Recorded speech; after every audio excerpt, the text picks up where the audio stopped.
আচ্ছা, মৃত্যুর পরেও কি কোনো জীবন আছে? আমাদের দেহ পঞ্চতত্ত্বের দ্বারা সৃষ্টি: বায়ু, জল, আকাশ, মাটি, অগ্নি। আমাদের মৃত্যুর পরে আমাদের দেহের সেই পঞ্চতত্ত্ব মিশে যায় প্রকৃতিতে, আর পড়ে থাকে শুধু পার্থিব দেহটি। কিন্তু প্রশ্ন আবারও সেই একটাই, মৃত্যুর পরেও কি জীবন আছে? প্যারানরমাল এক্সপার্টদের মতে আমাদের জীবনের পার্থিব চাওয়া পাওয়া কিংবা হতাশা বা আকস্মিক সাফল্য কিংবা ধরুন কোনো কিছু পাবার চরম প্রত্যাশা, যা মৃত্যুর পরেও থেকে যায়। কর্ম অনুযায়ী আমাদের আত্মারা এই পরলোকের বিভিন্ন স্তরে গিয়ে বসবাস শুরু করে, আর কেউ পায় মোক্ষপ্রাপ্তি। এরা খুব উঁচু ধরনের আত্মা হয়ে থাকে, যারা প্রচুর পুণ্য ফল কামিয়েছেন তাদের জীবিত কালে এবং মায়ামোহ ত্যাগ করে ঈশ্বর সাধনায় লিপ্ত হয়েছে। কিছু আত্মা হয় মধ্যবর্তী স্তরের, যারা স্বর্গ এবং নরকের মাঝামাঝি একটি স্থানে বসবাস তৈরি করে পৃথিবীর মানুষদের মতোই বসবাস করতে থাকে। বলাই বাহুল্য, সেটাও একটা মায়া। তাদেরও নবজন্ম হয়। কিন্তু যাদের মুক্তি লাভ হয় না, কিংবা ধরুন যারা মৃত্যুর পরেও পৃথিবীর মায়া ত্যাগ করতে পারে না, তারা কোথায় যায়? তাদের জায়গা একটাই, প্রেত যোনি। তারা প্রেত রূপে তার মৃত্যু যেখানে হয়েছিল সেখানেই আটকে পড়ে থাকে। বৃথা আস্ফালনে ক্রোধ দৃষ্টিতে খুঁজতে থাকে কোনো নতুন মানব শরীর, যেখানে প্রবেশ করে সে নিজের অপ্রত্যাশিত অসম্পূর্ণ চাহিদাগুলি মেটাতে পারে। কারণ দেহ ধারণ করা ছাড়া তাদের যে আর কোনো উপায় নেই।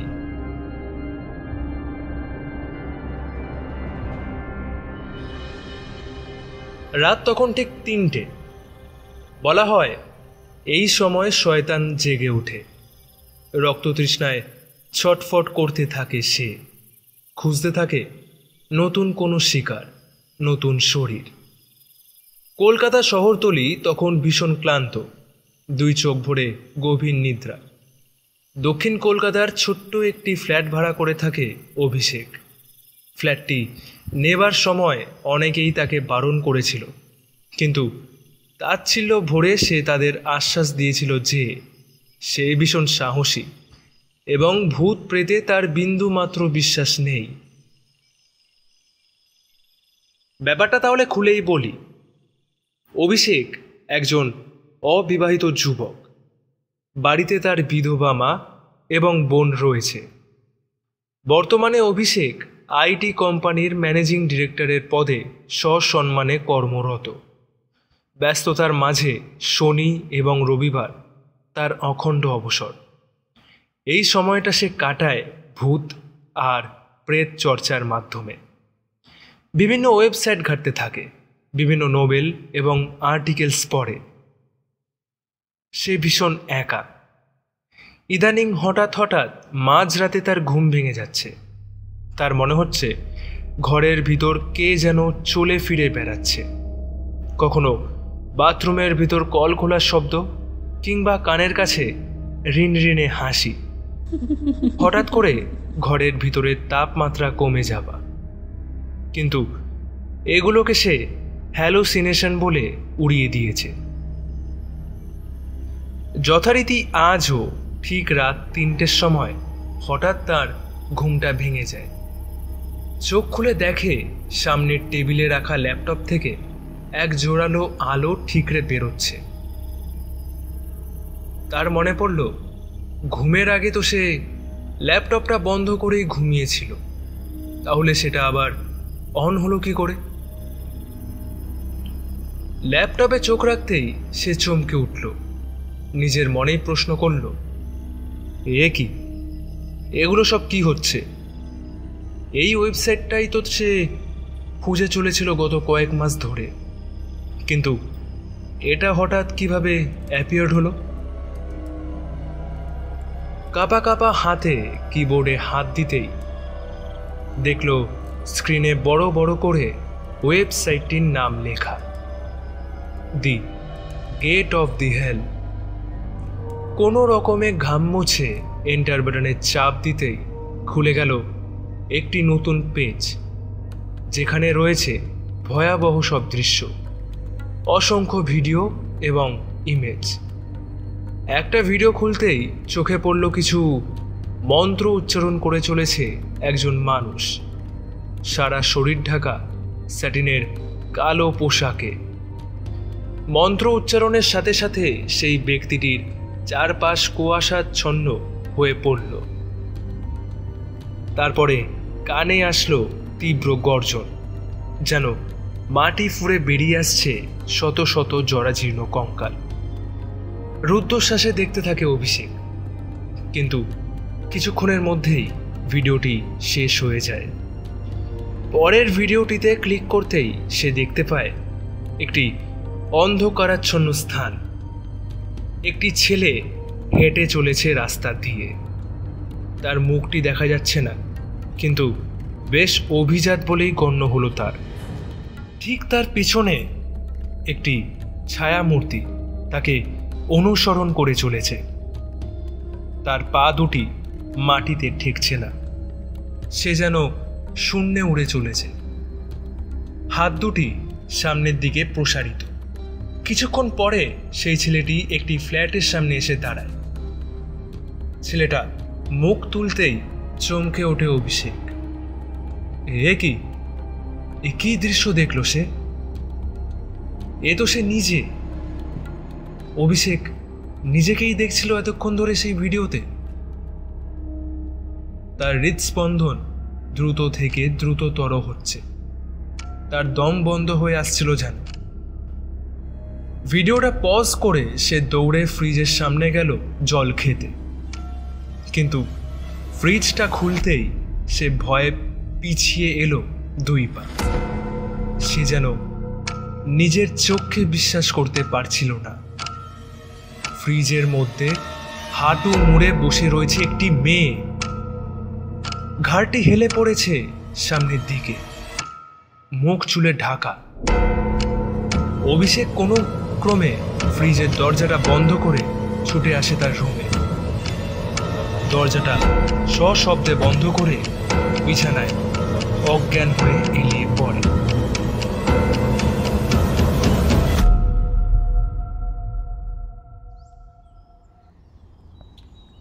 সকালে রোদ জানলার ফাঁক দিয়ে ঘরে আসতেই ঘুম ভাঙল অভিষেকের।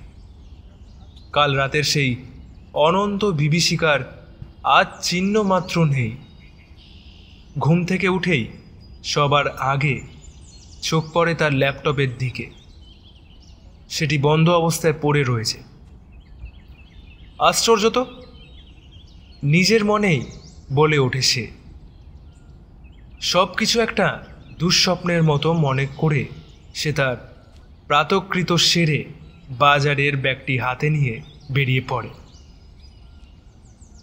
ও মশাই, বলি শুনছেন? বাজার যাবার পথে হঠাৎ পিছন থেকে একটা কণ্ঠস্বর শুনে অভিষেক থমকে দাঁড়ায়। পেছন ফিরে দেখে তার ফ্ল্যাটের ঠিক সামনের বাড়িটির ভদ্রলোক তার দিকে হন হন করে এগিয়ে আসছেন। কি ব্যাপার? জিজ্ঞাসু দৃষ্টিতে তাকায় সে। বলি, রাতে কি আপনার ঠিকমতো ঘুম হয় না? ভদ্রলোকটি বললেন। কেন বলুন তো? অভিষেক বলে ওঠে। সারা রাত আপনার ঘর থেকে যে আওয়াজ ভেসে আসে, লাইট অফ অন হতে থাকে যে। আমার বেডরুমটা আবার আপনার ফ্ল্যাটের একদম সামনাসামনি কিনা তাই আর কি জিজ্ঞেস করছিলাম, বলে ওঠেন সেই ভদ্রলোকটি। কিন্তু আমি তো সারা রাত ঘুমাই, তাহলে লাইট অন অফ হয় কি করে? আরে শুধু কদিন ধরে মাঝরাতে একটু ঘুমটা ভেঙে যাচ্ছে এই যা। তবে কাল রাতে যা হলো সেটা আর মনের ভুল বলে উড়িয়ে দিতে পারছি কই? উত্তেজিত কণ্ঠে বলে ওঠে অভিষেক। ঠিক কি কি হচ্ছে বলুন তো? ভদ্রলোকটি আবারও প্রশ্ন করেন তাকে। উত্তরে অভিষেক কাল রাতে ঠিক কি কি ঘটেছিল সবটুকু বিস্তারিত বলল। সব শুনে ভদ্রলোকটি বললেন, দাদা, আপনাকে প্রথমেই মানা করেছিলাম ফ্ল্যাটটি ভাড়া না নিতে, কারণ ওটি অভিশপ্ত। এক কাজ করুন, সামনের দোকানটায় চলুন, চা খেতে খেতে কথা হবে। দুজনে একটি চায়ের দোকানে ঢুকল। 2টি চা এবং ডিম টোস্ট অর্ডার দিয়ে বসে পড়ল কাঠের বেঞ্চটায়। এবার ভদ্রলোক বলতে শুরু করলেন তার কাহিনী। আজ থেকে ঠিক 7 বছর আগে আপনি যে ফ্ল্যাটটিতে থাকছেন, ঠিক সেখানে থাকতেন এক দম্পতি এবং তার সন্তান, তাদের একটি মেয়ে। আপনি লক্ষ্য করে থাকবেন, আপনি যে ফ্ল্যাটে থাকেন সেই ফ্লোরটিতে একটিও জনমানব নেই। কারণটা পরে বলছি, আগে আমার কাহিনীটা বলি। গৃহস্বামী ছিলেন বেজায় বদরাগী এবং মাতাল। একটি সেলস কোম্পানিতে কাজ করতেন তিনি, কিন্তু তিনি ছিলেন উচ্চাকাঙ্ক্ষী। লোভ ছিল তার মনে। একদিন কোম্পানিতে বড় সড় রকমের ঘোটালাতে তিনি জড়িয়ে পড়েন। কোম্পানির তহবিল থেকে প্রচুর টাকা নয়ছয় করেন, ফলে তার চাকরি যায়। এরপরে তিনি হয়ে ওঠেন আরও ভয়ঙ্কর। বিভিন্ন বই এবং আর্টিকেলস পড়ে তার ধারণা হয় যে শয়তানকে খুশি করতে পারলেই সে পাবে অমরত্ব, সাথে প্রচুর বিষয় সম্পত্তি এবং ঐশ্বর্যের মালিক। যথারীতি তিনি শুরু করলেন প্রেত সাধনা। পরলোকের সাথে যোগাযোগ স্থাপন করতে সক্ষম হন। একদিন তিনি বাড়িতে একটি ছোট্ট মূর্তি নিয়ে আসেন। মূর্তিটির বিশেষত্ব ছিল তার মুখটি ছিল ছাগলের এবং শরীরটা মানুষের। তিনি সেই মূর্তিটি ভক্তি ভরে পুজো করতে থাকেন। আমরা সবাই দেখতে পেতাম যে রাতে তার ঘর থেকে ভেসে আসত চাপা গুঞ্জন এবং ভয়ঙ্কর আর্তনাদ, যেন কবর থেকে বেরিয়ে এসেছে স্বয়ং শয়তান তার অনুচরদের সঙ্গে করে। আস্তে আস্তে তার বৈষয়িক অবস্থার উন্নতি ঘটে। শেয়ার বাজারে ইনভেস্ট করে লাখো লাখো টাকা উপার্জন করতে থাকে। রেসের মাঠে তাকে প্রায় দেখা যেত। কিন্তু শয়তান যখন কিছু দেয় তার দ্বিগুণ ছিনিয়ে নেয়। সে বলি চাইল এবং এক রাতে সে নিজের হাতে স্ত্রী এবং কন্যাকে হত্যা করে। কদিন ধরে তাদের ফ্ল্যাট থেকে পচা দুর্গন্ধ বেরোতে থাকায় আমরা থানায় খবর দিই। সেই ভদ্রলোক কিন্তু তার ফ্ল্যাট ছেড়ে কোথাও যাননি, তিনি ওখানেই ছিলেন। যথারীতি ইন্সপেক্টর আসে। প্রথমে তার ফ্রিজ থেকে কন্যা সন্তানটির লাশ উদ্ধার করে এবং পরে বাথরুম থেকে তার স্ত্রীর দেহটি পান। দুজনকেই হাতে শিরা কেটে খুন করা হয়েছিল। বিচারে তার ফাঁসি কার্যকর হয়নি, কারণ তাকে পাঠিয়ে দেওয়া হয়েছিল মেন্টাল অ্যাসাইলামে। ঠিক তার পরের থেকেই ঘটতে থাকে ঘটনাগুলি। রাত হলেই ঘর থেকে ভেসে আসত কান্নার শব্দ, কখনো তীব্র আর্তনাদ। আর একদিন, এইটুকু বলে চুপ করে গেলেন সেই ভদ্রলোক। আরে কি হলো বলুন, থামলেন কেন? উত্তেজিত কণ্ঠে বলে উঠল অভিষেক। ওই ফ্ল্যাটের সমস্ত বাসিন্দারা একে অপরকে খেতে শুরু করল, বললেন ভদ্রলোক। তার মানে? প্রায় চিৎকার করে জিজ্ঞেস করল অভিষেক। মানেটা আজও আমার কাছে স্পষ্ট না মিস্টার। এক রাতে দেখা গেল ওই ফ্লোর থেকে চিৎকার চেঁচামেচির আওয়াজ শুনে আমরা সেখানে গিয়ে দেখি ওই ফ্লোরের সমস্ত বাসিন্দা একে অপরের উপর ঝাঁপিয়ে পড়ে তাদের হাড় মাংস চিবিয়ে চিবিয়ে খাচ্ছে। সে কি দৃশ্য মশাই! কারুর গলার নলি কাটা, কারুর পেট থেকে বেরিয়ে এসেছে নারী বুড়ি। চারিদিকে তীব্র গর্জন, প্রত্যেকের চোখের মণি সাদা, সারা গা হাত পা দিয়ে শিরা ঠেলে বেরিয়ে এসেছে। আমরা দ্রুত পালিয়ে এসে থানায় খবর দিই। পুলিশ যখন আসলো তখন সব শেষ। অন্তত 50 শবদেহ পড়েছিল ছড়িয়ে ছিটিয়ে। আমার মনে হয় সবার মধ্যে ভর করেছিল কোনো পিশাচ। এই নিয়ে অনেক লেখালেখি হয় কাগজে, কিন্তু কোনো সুরাহা হয়নি। ডক্টররা এটাকে কোনো মানসিক রোগের নাম দিয়ে কেস ক্লোজ করে দেয়।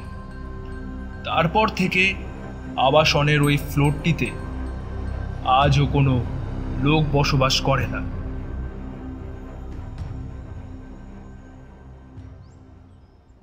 এতক্ষণে চা এসে পড়েছে।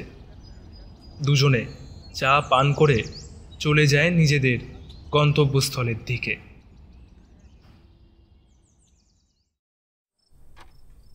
সকাল কাটিয়ে সন্ধ্যা নেমে রাত্রি হলো ঘন কালো।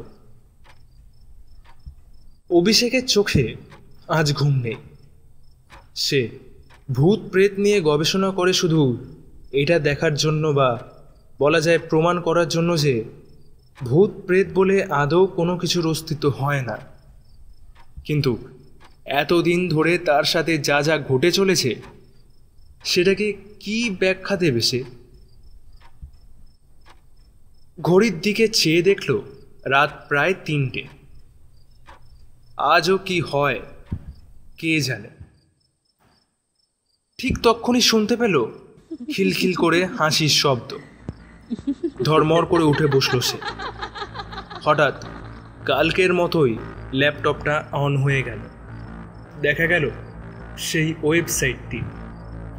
এন্টারে ক্লিক করতেই ভেসে উঠল নতুন একটি ভিডিও।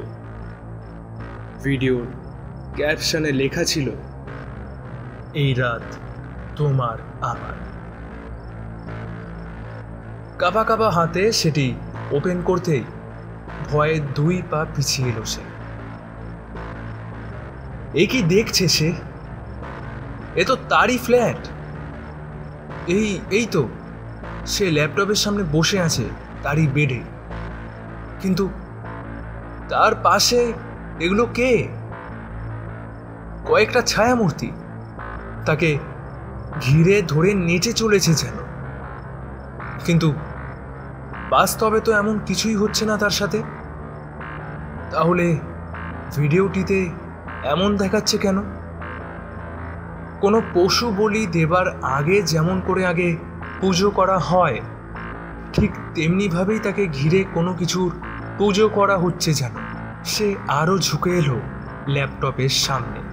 ছায়ামূর্তিগুলি এবার যেন মনে হলো তার দিকে ফিরে তাকাচ্ছে।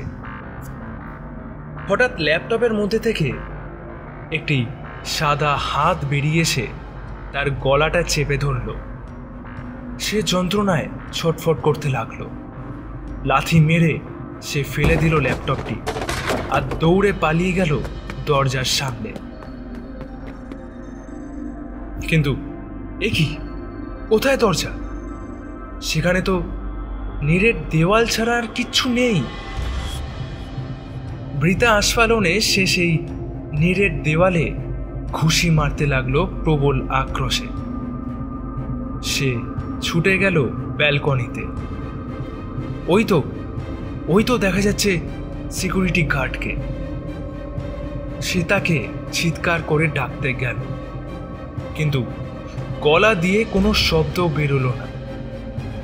হঠাৎ ঘর থেকে নাকে আসলো তীব্র পচা দুর্গন্ধ, যেন কোনো বাসি মৃতদেহ উঠে এসেছে কবর থেকে। সে থরথর করতে করতে ঘরের মধ্যে প্রবেশ করে দেখল ল্যাপটপটি যথাস্থানে বিরাজমান, এবং সেখান থেকে বেরিয়ে আসছে তীব্র চোখ ধাঁধানো আলো। সেই আলোর পথ ধরে একে একে বেরিয়ে আসছে কিছু ছায়ামূর্তি।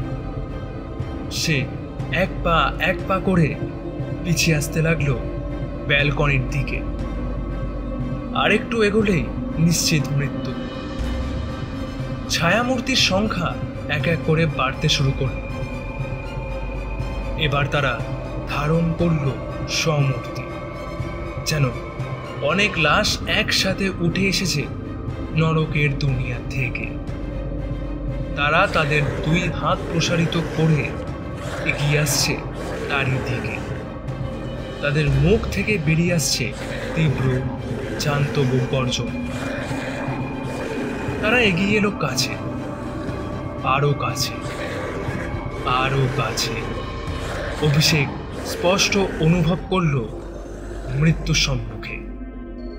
তার মনে পড়তে লাগলো তার মায়ের কথা, বোনের কথা। তার দুই চোখ বেয়ে নেমে এলো ফোঁটা ফোঁটা জলের ধারা। হাতগুলো তাকে টেনে ধরে হিচড়ে ঘরে আনতে লাগলো। ল্যাপটপ থেকে তখনও বেরিয়ে আসছে তীব্র চোখ ধাঁধানো আলো। এইবার এক এক করে তারা সেই আলোয় মিলিয়ে যেতে শুরু করল। সবশেষে অভিষেকও মিলিয়ে গেল সেই আলোয়। সেই ঘরে কারোর যে বাস ছিল তার কোনো চিহ্নই রইল না।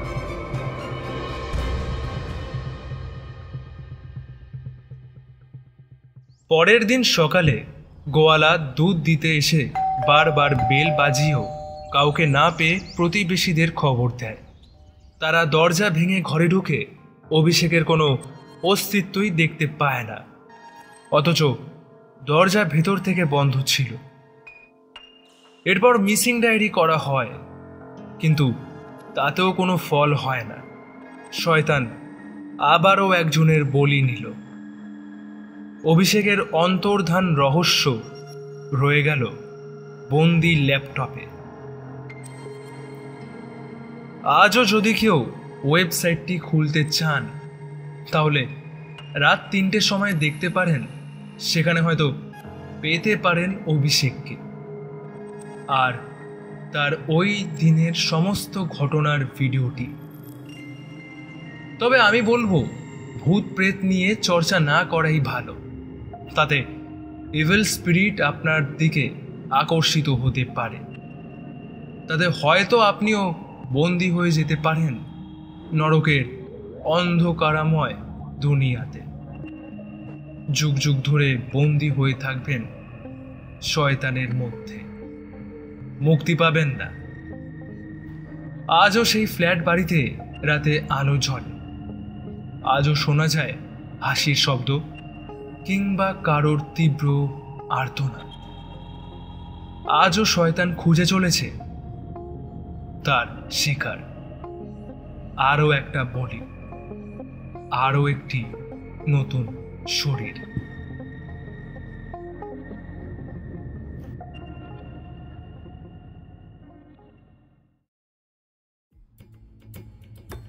নমস্কার, আমি অভয়, আর আপনারা এতক্ষণ শুনছিলেন মিডনাইট স্টোরি হান্টে শয়তানের জন্ম।